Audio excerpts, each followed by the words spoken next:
guys, welcome back. So in today's video we're gonna discuss about कि मुझे drop क्यों लेना पड़ा और मुझे कॉलेज मिला था पुणे में तो मैंने क्यों छोड़ा उसको बेसिकली।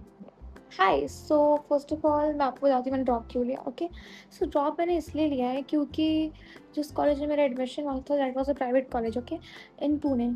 दैट वाज इन मैं नहीं बताऊँगी, सबको पता चल जाएगा कौन सा कॉलेज था। तो वो जो कॉलेज था ना वो एक ऐसे एरिया में था जो जहाँ की लिविंग कॉस्ट कुछ ज़्यादा ही है। पुणे की हाई है I know, but that particular area की जो लिविंग कॉस्ट थी वो बहुत ज़्यादा हाई थी। जब हम लोग डॉक्यूमेंटेशन के लिए गए थे ऑन दैट टाइम हमने हॉस्टल्स वगैरह देखे थे।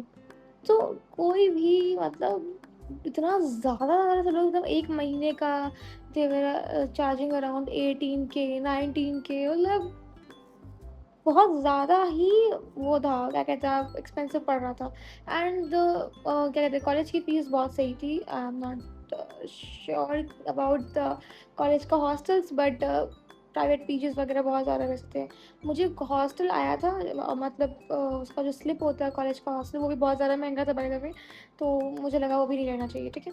सो द थिंग इज़ कि वहाँ की लिविंग कॉस्ट बहुत ज़्यादा हाई थी एंड आई थिंक कि मे बी इफ़ मैंने कोई एग्ज़ामिनेशंस दिया, जैसे सीयूईटी वगैरह पे कोई भी examination, may B I should crack a good college, a reasonable college. क्योंकि करना मुझे एंड में बीबीए या फिर बीकॉम या बीएमएस या बीबीए आईबी वगैरह ही कुछ कोर्स वगैरह करना है।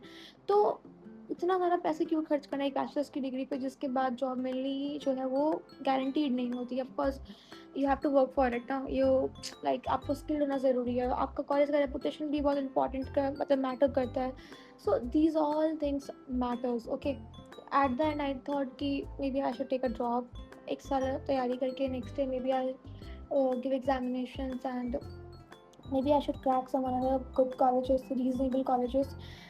तो यही है। एंड मैंने पुणे जो जगह थी मुझे बहुत अच्छी लगी थी, मैंने वहाँ पे बहुत एक्सप्लोर किया। मैं 5 दिन थी वहाँ पे for the documentation work, but बहुत मज़ा आया मुझे, क्रेज़ी पीपल्स हैं वहाँ के, मुझे बहुत सही लगा।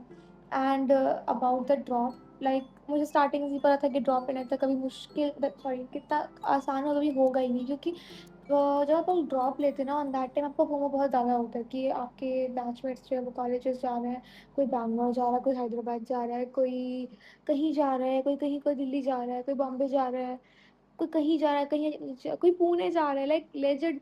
फोमो बहुत ज़्यादा होता है, so you have to just like stay motivated kind of thing हो जाता है कि अपने आप को मोटिवेट रखना बहुत ज़रूरी है, नहीं तो फिर सोचो है कि यार सब जा रहे हैं मैं ही नहीं जा रही, कम से कम ये क्या हो रहा है, तो फिर गलत बात हो गई ना। तो दीज काइंड ऑफ थिंग्स जो है वो हमेशा, नॉट जस्ट मी, मैं सिर्फ मैंने ड्रॉप नहीं लिया था, बहुत सारे लोगों ने ड्रॉप लिया है, बट वैसे ही बहुत सारे लोग कॉलेज भी गए हैं, तो फोमो इज़ रियल भाई, बहुत ज़्यादा हो गया फोमो। तो रीज़न यही था मेरा ड्रॉप का। और प्राइवेट कॉलेजेस क्रैक करना कोई बहुत बड़ी बात नहीं होती है, लाइक तुम तो कैसे भी कर लोगे, प्राइवेट का कुछ होता है क्या। प्राइवेट में यू जस्ट एक ही चीज़ मैटर करती है, वो ये, उससे ज़्यादा कुछ मैटर नहीं करता प्राइवेट में। एंड गवर्नमेंट क्रैक करना थोड़ा मुश्किल हो जाता है। So let's see next year क्या होता है। That's all for today, thanks for watching, bye.